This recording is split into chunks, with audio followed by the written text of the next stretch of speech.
All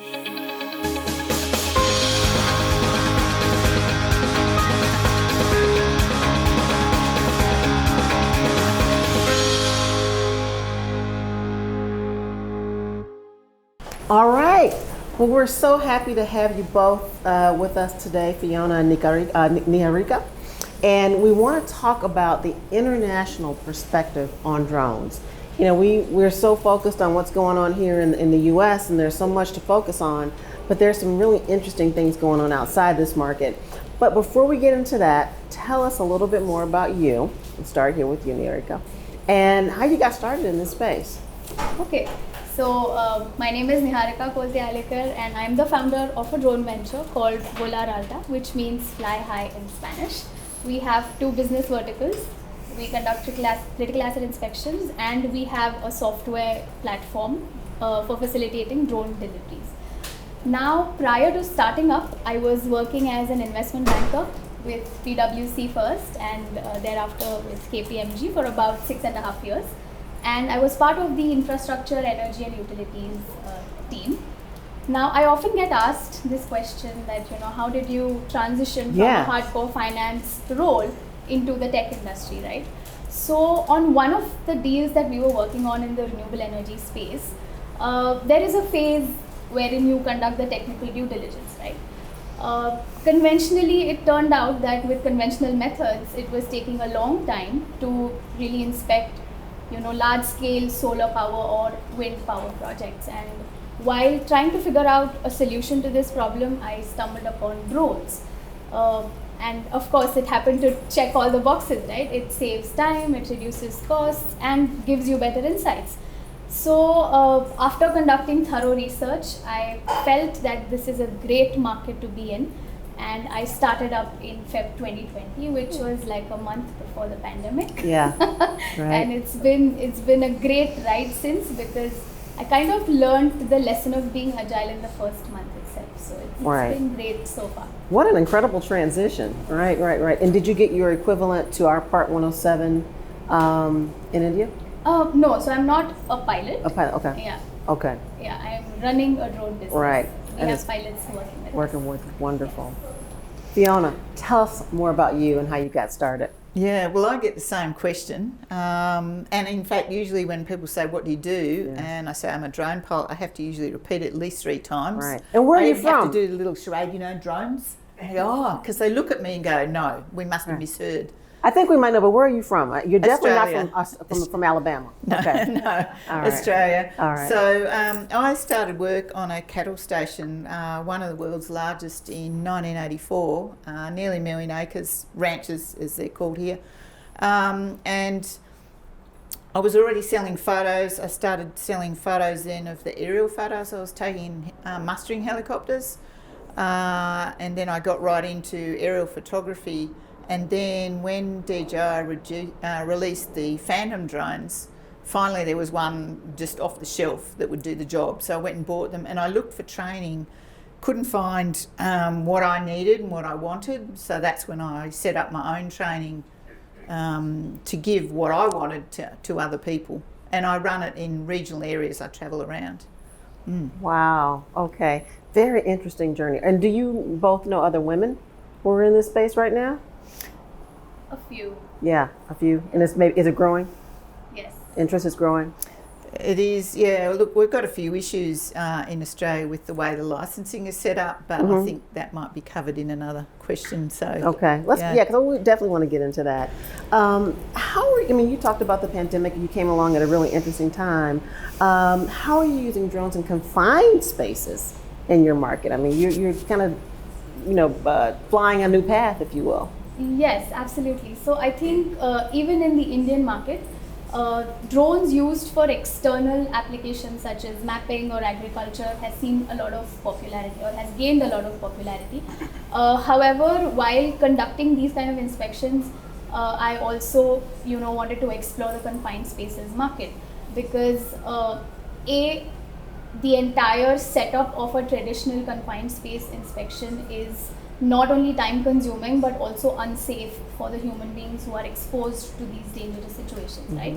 So then we started working with cement companies, companies, chemical companies, to inspect assets such as boilers, storage tanks, chimneys from the inside to give them, the exact status or the health of their asset. Right. After spending some time with them, we also realized that we're able to directly impact their top line and bottom line.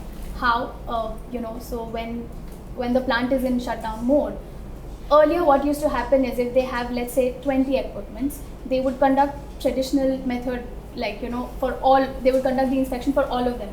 Now what they do is they deploy our drones, they do the visual inspection and only erect scaffolding for those where we have found issues, right? So there is a huge amount of saving in terms of costs. There is a huge amount of saving in terms of time, as well as the fact that you're increasing the safety by 100%, right? Right. So, are you using cage drones? Yes. Okay. Yes.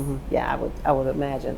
That's amazing. I mean, what an incredible market to really hone in on and help solve a problem. Yes. And you found your customers very receptive. Absolutely, they love it. Yeah, this is great. Yes. Wonderful. Now, Fiona, you're operating outdoors, big wide open spaces. How have regulations in Australia come about, and has it been a streamlined process? And what are you guys doing right now that's maybe different from other global regions? Yeah, one of the things is I think there should be a lot more sharing of the rules in different countries because there's so much we should take from other countries. Australia has the oldest drone regulations, 2002, ours date back to. They've been tinkered with a lot, and really they should just throw them out and start again because they're quite terrible. They were made for crude aviation. They just basically took existing, bashed a few bits off, added a few bits and went, yeah, that'll do. And they've been tinkering with them, but they're so confusing. And I mean, there's the same issue I know here and probably other countries too. There's a lack of clarity in the way that the rules are written. Really, they should be thrown out and summarised on an A4 sheet of paper and bam, no more arguments about what they mean. And so one of the things I'd like to see is shielded operations from New Zealand. I wish we had those because that's just fantastic. Tell us more about that. Well, that's where you can fly a drone below the height of the nearest objects. So even, near airports, for example, if you've got trees and buildings, you can fly your drone below that height.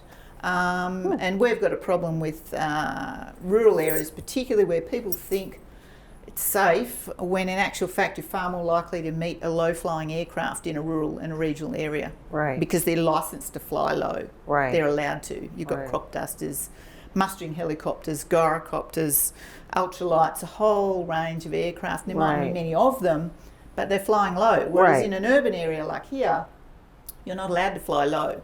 And helicopters will not fly low, for example, round an urban area here. The European way of not differentiating between commercial and recreational, perfect.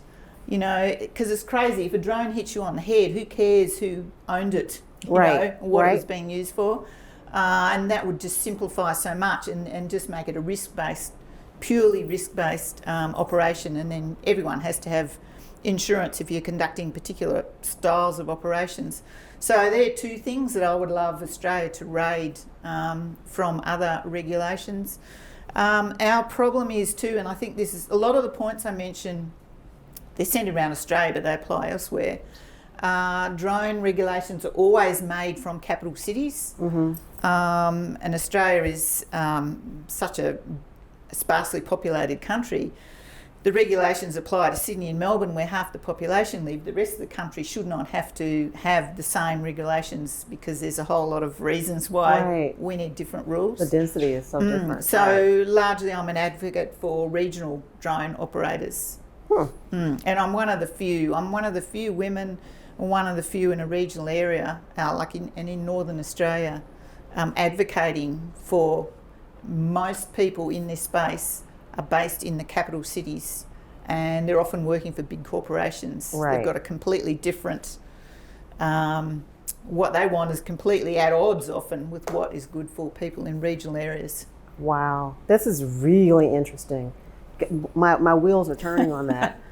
Can you share a little bit with us about what your regulations are like in India, and are there some similarities, differences, or? What's been like stands out for you? Well, the drone rules have been liberalized very recently. So in 2021, they were liberalized, and they kind of divided the country into 3 zones. There is green zone, yellow zone, and red zone. So in the green zone, you can fly up to 400 feet above the ground level without permissions. In the yellow zone, you need to take permissions from the air traffic controller, and in the red zone, you need permission from the central government. So that ways, they've tried to kind of open up the skies for us to conduct inspections, to do experimentation for BV laws, etc.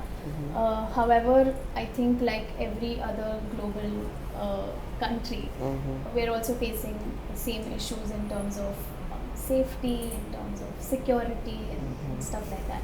So, there are a couple of other points that I'd like to highlight. Yeah. So, our Prime Minister Shri Narendra Modi ji has this grand vision of making India the global hub, the global drone hub by 2030.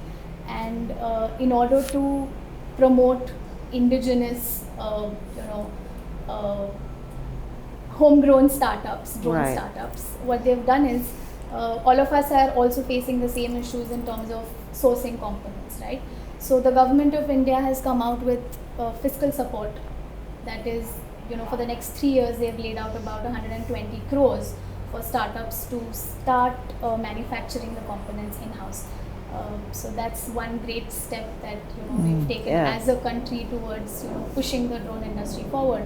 Apart from that, the government has given mandate. The central government has given the state governments the mandate to kind of adopt drones in their day-to-day operations for some of the sectors, right? There are committees that have been formed. For example, I was part of this panel with the World Economic Forum and the Niti Aayog of India, where all of us came together and we were discussing about how to roll out a national-wide policy in order to implement drone deliveries, for example, right? Especially for the healthcare sector. So a lot of effort is being put in from the government side as well as the private side to propel the industry forward. But I think we need to overcome challenges one step at a time and provide enough, spend enough time in testing and experimenting, and only then standardizing and getting to a place where we can safely operate our drones. Absolutely, it takes a lot. Yes. And do you have a lot of drone pilots currently in the system? Well, we've just started issuing certificates to pilots, so that's growing. Okay. Absolutely, and like you all, we also have type certificates for drones. Right. So that's picking up as well. As well, yeah. Yes. I think the whole world at the same time is trying to figure out this whole thing out. As everybody has said earlier, tell us a little bit about how drones have been a game changer in agriculture for your clients and beyond. What have people been, this is amazing, and this has changed the way I look at my business, and it's helped tremendously. Well, the simple uses have been undersold, and the complex uses were really oversold. Yeah. There was a lot of people selling, mapping, this kind of thing. People from, again, the capitals coming out and treating people in rural areas a bit as cash cows. Their solution looking for the problem, as the saying goes. Thankfully now that a lot of that's ironed out, and spray drones are really getting some traction. We desperately need better machine learning to recognise weeds because of spot spraying, because we already have an aerial spraying industry in terms of crop dusters with crude aircraft. Weeds cost Australia alone at least $8 billion a year. So if we've got precision weed spraying, that's probably one of the biggest uses really for drones in Australia, in inaccessible terrain, not covering acres of flat country, because we've also got ground robots. And in the workshops I run, one of the great joys is running through a whole lot of other technology that farmers should be looking at instead of drones. And I keep repeating, use the best tool for the job. Use drones for that, and you should be using water telemetry for this, ear tags, smart ear tags for this, virtual fencing.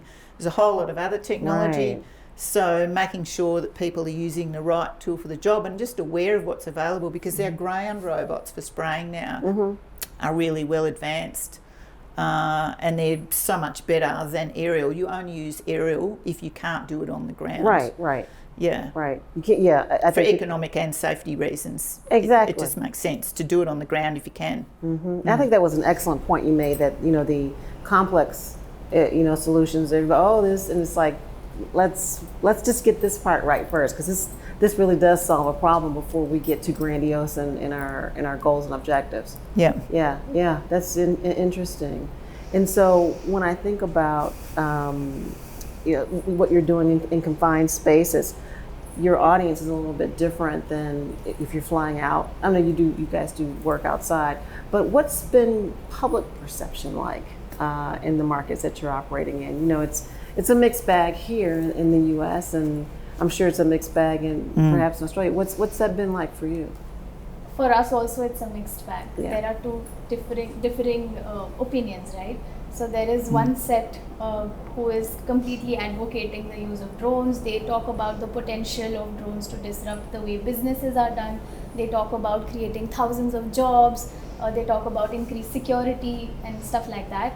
And then there are the other people who have certain reservations around data, around privacy, So, and also about the potential misuse of the technology. Absolutely.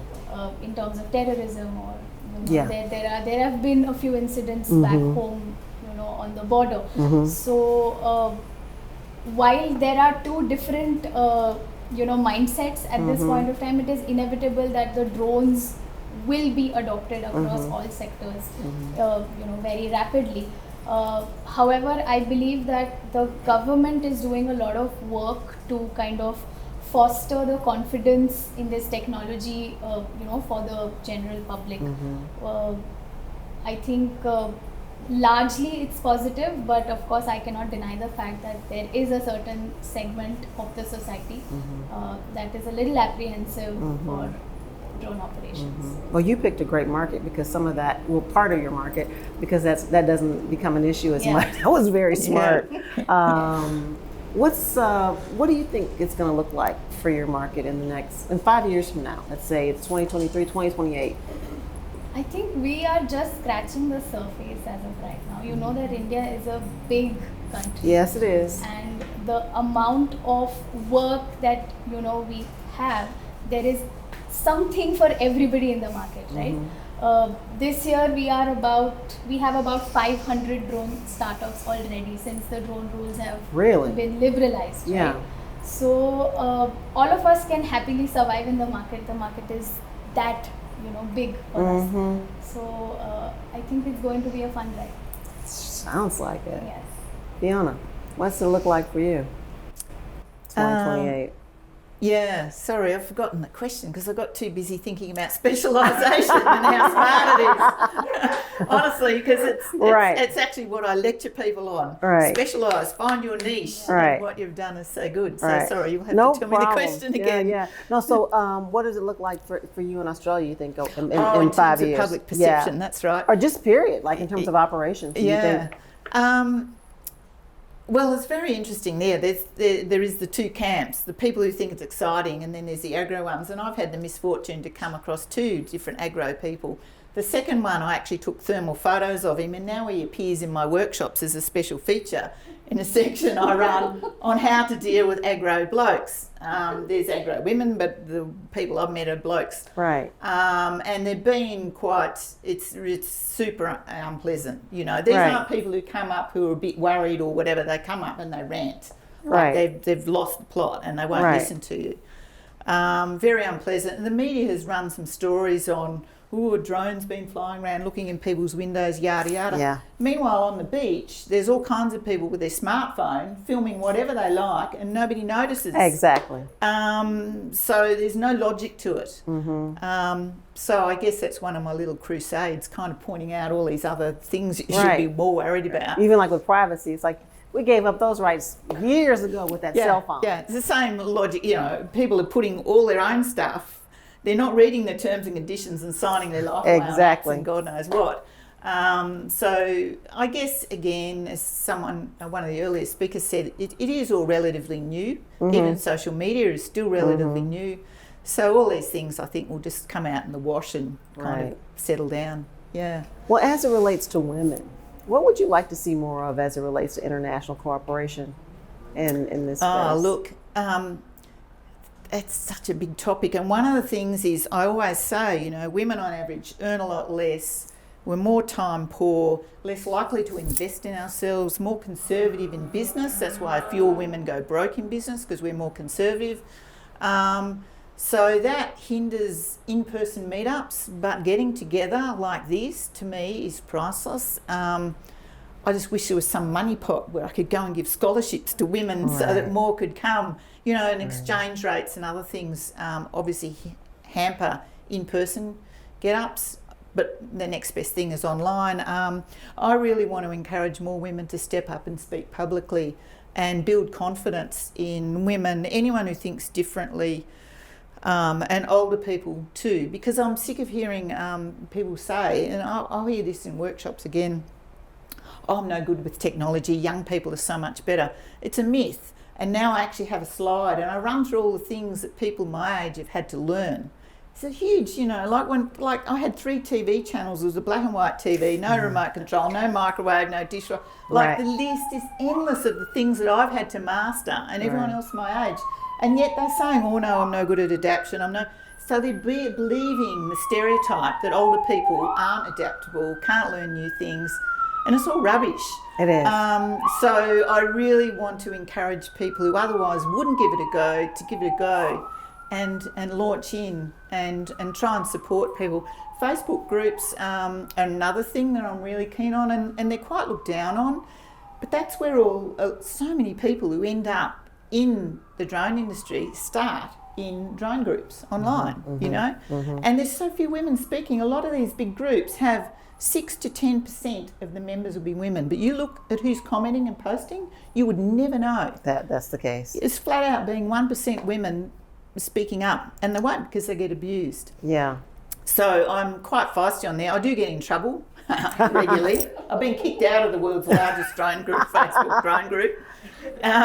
There's a lot of double standards going on, and I really would encourage everyone, because it's really a numbers thing, and unfortunately there are blokes who don't want women in the drone industry.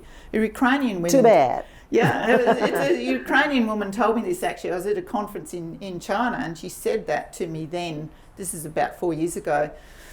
That there were actually some men who just didn't want, it was like the boys' room, you know, it was like the snooker room or whatever. They just didn't want, they wanted to keep women out. And they can be quite noisy and very vitriolic. I could write a book on the things I'm that I've sure. been called. I'm sure. So, sorry, I'll get passionate. No, about you're that. fine. I want to encourage more women to speak up at events, and you start small and work up, and that's how you build your confidence. I And, agree, yeah. 100%. As someone who's We very need vocal more myself. visibility. Last question, Niharika. Do you think that that this industry will help create a level playing field for women in India who come into this space as it relates to gender equality, you know, financial and economic equality? Do you think that's the case? Yes, I think that is the case, and I think it's the best time to be a woman entrepreneur in India. Although I don't like to call myself that, because at the end of the day we're all entrepreneurs, right? That's right. Gender should never even play a role when you're introducing yourself or stuff like Absolutely. that. But like ma'am said, we kind of still need to touch upon the challenges that a lot of women out there are facing. However, if I were to just talk about the Indian scenario, at this point of time, we have funds dedicated for women. We have incubation and acceleration centers which are dedicated for upskilling, women entrepreneurs and stuff like that. So I think India is trying to create a great ecosystem for not just women entrepreneurs, but entrepreneurs in general, drone industry in general. And I think it will go a long way, towards a brighter future. That is one. And second is, I always feel that if you are competent, I don't think gender should, have any seat at the table. It should not be that you're a woman and therefore, you're just checking the inclusive requirement, and you're being offered a seat at the table. It should not be that, right? At the end of the day, as long as your skills, match the requirement. As long as you're confident, you're competent, I don't think it should stop you from achieving your goals. Wow, this is wonderful. Well, thank you both for joining us today. We are live at CES with Fiona and Niharika, and we'll be right back with more Women in Drones at CES.